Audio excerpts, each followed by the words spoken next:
away from the field by about 2 car lengths. That's about the biggest lead anybody's had all afternoon, is about 10 feet. It evaporates. Casey Kane's going to draw even once again as they thunder off turn number 4.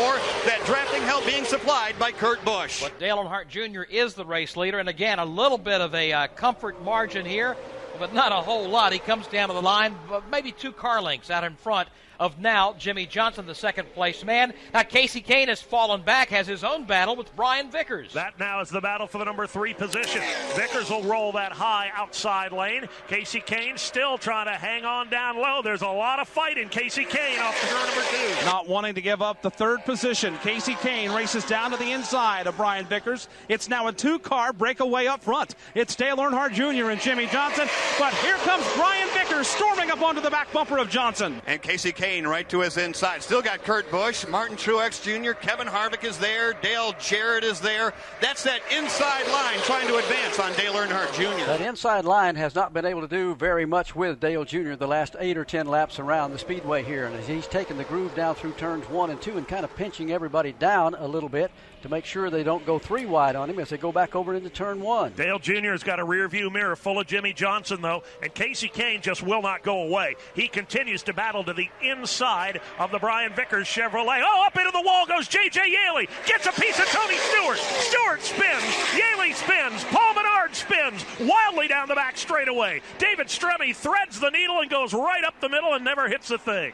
Caution on the speedway the 5th time today. It will come out at lap 173 back to turn 2. Looked like J.J. Yaley might have gotten gathered up from behind, Barney, as the Interstate Battery Chevrolet went up the banking, got into the safer barrier just as they came into turn number 2. He bounced off the outside wall, collected Tony Stewart in the right rear, sent Stewart for a wild spin. Paul Menard got gathered up as everybody took evasive action. The best drive of the bunch was David Stremme as he zigged and zagged his way through all 3 of those spinning cars and never hit anybody. So the caution flag comes out 5th time today. We thought we could make it on fuel the rest of the way, but now the question is, will they come down pit lane under this caution? Let's check on pit road to find out what strategies are being planned.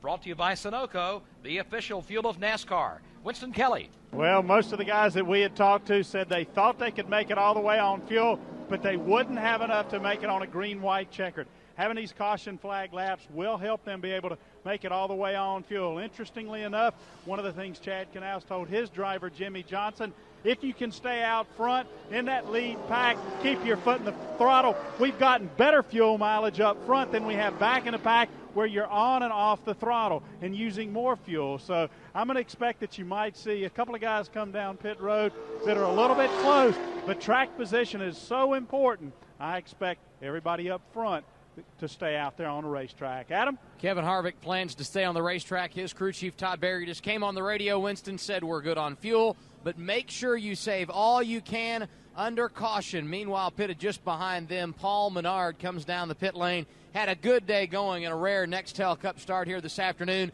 but the nose is punched in on that machine, water blowing out the overflow. Tough ending to what was a pretty good afternoon for Paul Menard. Danielle? Adam, Matt Kenseth was the only one down here in question of making it on fuel. His crew chief, Robbie Reiser, told him to conserve under these caution laps. And the noise you hear in the background is the idling of the Home Depot Chevrolet, Tony Stewart. Very battered on the right side. They've taken mallets and tried to knock that out. They're working on the left rear side, trying to pull all that sheet metal away. Tony had such a fast race car, as he just demonstrated a couple laps ago. He's just now pulling away. Pitting a couple stalls in front of him is David Stremme. The hood is up on the Coors Light Dodge. A lot of smoke billowing from underneath that hood. And then J.J. Yaley, Tony Stewart's teammate, pitting 2 stalls behind him. Heavy damage on the left front of his machine. So not a good afternoon for Joe Gibbs Racing. Let's go back over to turn 2. Dave, did you see what started that? Hard to tell, Barney. If I had to guess at it, it was that J.J. Yaley got collected from a bit from behind by somebody, pushed that car a little sideways. He tried to catch it up and got up into the outside retaining wall. After he came off the concrete, he got a hold of Tony Stewart, and then it broke out in a pretty big hurry. So Yaley, Stewart, Paul Menard, and David Stremme getting some of the damage in this crash here at lap 173. We're down to 13 to go as we work caution here at Talladega.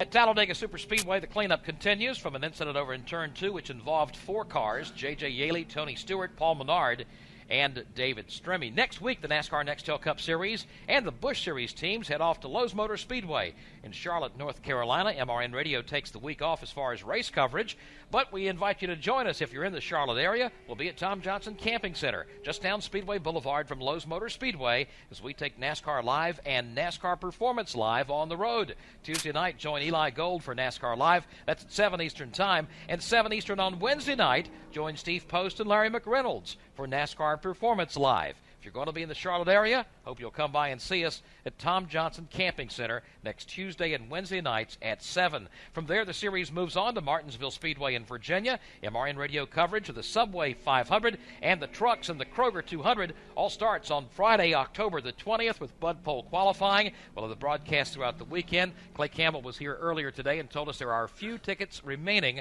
for the Subway 500. That's the 6th race in the chase for the NASCAR Nextel Cup. From there, the series moves on to the Atlanta Motor Speedway. MRN Radio has coverage of the Trucks at Atlanta and the Easy Care Vehicle Service Contracts 200. That's October the 28th. On the same weekend, the NASCAR Busch Series is at Memphis Motorsports Park and the Sam's Town 250. We'll have that for you on October the 28th. That's Saturday afternoon at 1:45 Eastern. Series moves on to Texas the weekend of October the 3rd. MRN Radio picks up coverage at Phoenix International Raceway on November the 10th.